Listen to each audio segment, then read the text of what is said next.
네, 여러분 안녕하세요. 오늘 저랑 같이 공부할 시는요, 김기택 시인의 멸치입니다. 이 김기택 시인의 멸치는요, 2020학년도 고2 학평에 나온 시입니다. 사실 이렇게 김기택의 멸치 같은 시가 나와주면 좀 시를 공부하는 재미가 날 거예요. 내가 공부했던 작품이 이렇게 시험에 나오네. 그래서 이 멸치 같은 경우는 사실 학습서에서도 굉장히 많이 나오고, 또 우리가 뭐 해법 문학이라던가 이런 부분에서 기본적으로 찾을 수 있는 시이기 때문에 난이도는 쉬웠다라고 생각을 할 수가 있습니다. 이 김기택의 멸치 같은 경우는요, 말 그대로 이 멸치가 시적 대상이죠. 그리고 여기서 이제 제목이잖아요. 그래서 화자가 식탁에 오른 어떤 거? 멸치 볶음을 딱 본 거예요. 그걸 관찰하면서 멸치가 식탁으로 오기까지의 과정을 상상을 하는데, 그 과정이 굉장히 이 멸치 자체의 생명력을 표현하고 있는 것이 특징입니다. 김기택 시인이 창작과 비평이라는 잡지에서 이제 언어의 자력이라는 글을 썼는데, 그 글을 보니까 이런 말을 하셨더라고요.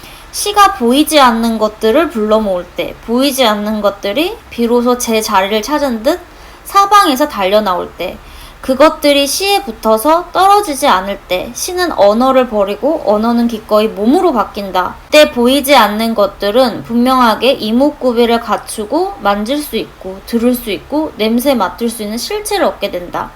헛개 비인 이미지가 진정성을 얻게 되는 것은 바로 그 순간이다. 그때 시인이나 독자는 자신이 전혀 새로운 시간과 공간 안에 있음을 발견하게 된다. 이런 말을 하셨는데, 여기서 이 멸치라는 이 시를 접근을 할 때도 내가 정말 아는 작품이다 라고 해서 기존 지식에 도움을 받을 수도 있지만, 사실 이 멸치를 쓴 김기택 시인의 의도를 조금 더 추리해 볼 필요는 있는 것 같아요. 대부분의 경우에 인간은 다른 사람, 타자와 주변에 관심이 없습니다. 오직 자기가 좋아하는 것, 그리고 자기랑 관련 있는 사람들한테 관심이 있는 거죠. 그래서 우리 주변의 아픈 사람들, 우리 주변에서 소외당하는 어떤 사람이나 대상에 대한 관심 자체가 없어요.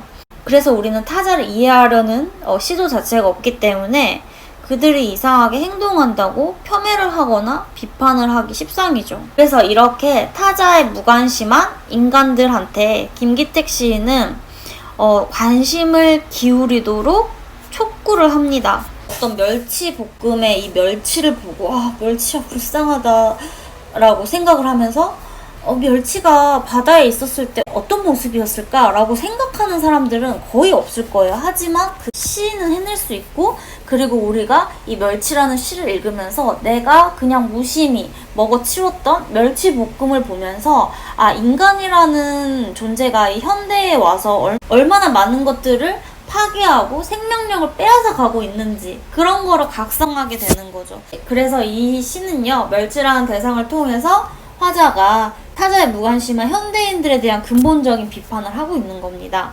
우리는 이 시를 읽고 주변의 어떤 생명력 이런 것들을 파악할 수 있으면 더 좋은 그런 공부가 되겠죠.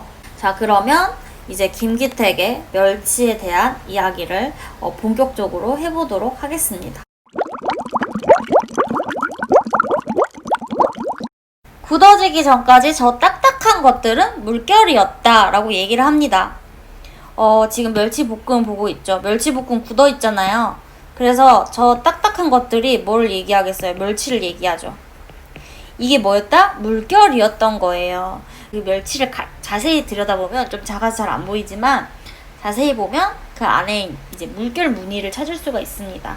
그 물결 무늬를 가지고 바다를 자유롭게 헤엄치던 그런 존재였다는 거를 말하고 있죠. 파도와 해일이 쉬고 있는 바닷속, 여기는 어떤 공간이야? 생명력의 공간이죠.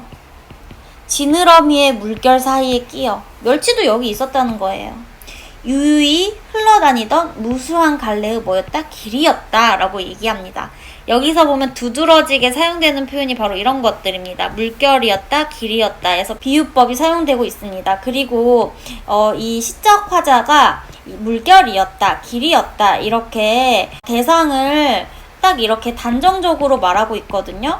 이렇게 단정적 어조를 쓸 때는요, 화자가 독자에게 자신의 의도를 강하게 드러낼 때 이런 표현을 씁니다. 그물이 물결 속에서 멸치들을 떼어냈던 것이다 라고 나오죠. 이 그물이란 건 당연히 이 멸치의 생명력을 빼앗는 어떤 부정적인 사물이고, 그리고 이건 인간이 인위적으로 만들었잖아요. 이런 걸 얘기를 하는 거예요. 햇빛은 꼿꼿한 직선들 틈에 끼이자마자, 이 햇빛도요, 바다에 있어야 될 얘들을 끄집어내가지고 햇빛을 쪼이게 만드니까 멸치의 생명력을 빼앗는 어떤 도구죠. 부드러운 물결은, 이 부드러운 물결이 누구? 계속 말하고 있지만 여기 멸치예요. 팔딱거리다 길을 잃었을 것이다. 바다에서는 지느러미 물결 사이에 끼어 유유히 흘러다니던 그 무수한 갈래의 길이 그물과 햇빛 때문에 자신의 생명력을 잃어서 어떻게 됐어?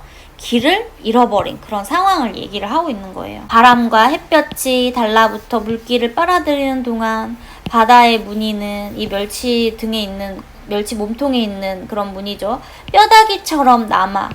이 뼈다귀가 당연히 좋은 의미 아니잖아요. 멸치의 등과 지느러미 위에서 어떻게 딱딱하게 굳어갔던 것이다 라고 해서, 딱딱하다는 뭐냐면 촉각적인 표현이죠.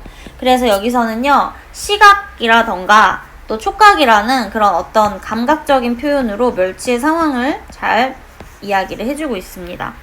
모래더미처럼 지규법으로 길거리에 쌓이고, 그러니까 멸치볶음, 제가 쓴 사진도 그렇지만 이렇게 멸치를 이렇게 수북히 쌓아가지고 팔잖아요. 건어물집의 푸석한 공기에 풀리다가 기름에 튀겨지고 접시에 담겨졌던 것이다. 우리가 이 시에서 단 한 번도 나는 멸치볶음을 먹으면서 멸치에 대해서 생각해 본 적이 없는데, 여기까지 읽으면 어떤 멸치에 대한 연민이 생기지 않나요? 아, 이 멸치들이 이렇게 불쌍한 과정을 겪고 내 식탁으로 온 거구나. 지금 젓가락 끝에 깍두기처럼, 지규법이죠. 딱딱하게, 여기서도 마찬가지예요. 여기 위에서 딱딱함이 보여줬는데 여기 똑같아요. 딱딱하게 잡히는 이 멸치에는 뭐가 있다? 바다가 있다. 아, 인간이 빼앗은 그런 생명력이 이 멸치라는 대상에 숨어 있구나. 근데 현대인들은 애초에 타자에 관심이 없는데 멸치볶음 따위가 우리의 관심을 끌겠어요? 그렇기 때문에 이것을 인식을 일깨우는 겁니다. 바다가 있다. 그 바다에는 아직도 지느러미가 있고, 지느러미를 흔드는 뭐가 있다? 물결이 있다. 그쵸. 멸치들은 계속 바다에 있어요. 그 멸치들이 건강하게 놔두지 않는 것은 바로 인간이라는 것. 이 작은 물결이 지금도 멸치의 몸통을 뒤틀고 있는 이 작은 무늬가 파도를 만들고 해일을 부르고, 여기가 너무 멋지게 이제 끝나요. 고깃배를 부수고 그물을 찢었던 것이다. 이게 굉장히 의지적이잖아요. 그니까 여기서는 뭘 알 수가 있냐면요, 갑자기 멸치볶음에 있던 멸치가 꿈틀꿈틀 살아나가지고 막 파도를 만들고 해일을 부르고 고깃배를 막 부숴버리고 그물을 찢을 수는 없죠. 시인의 어떤 상상력을 보여주는 거예요. 그래서 생명력을 상실한 멸치가 뭔가 생명력을 회복하기를 시인이 뭐 하는 거죠? 소망하는 그런 모습을 보여주는 겁니다.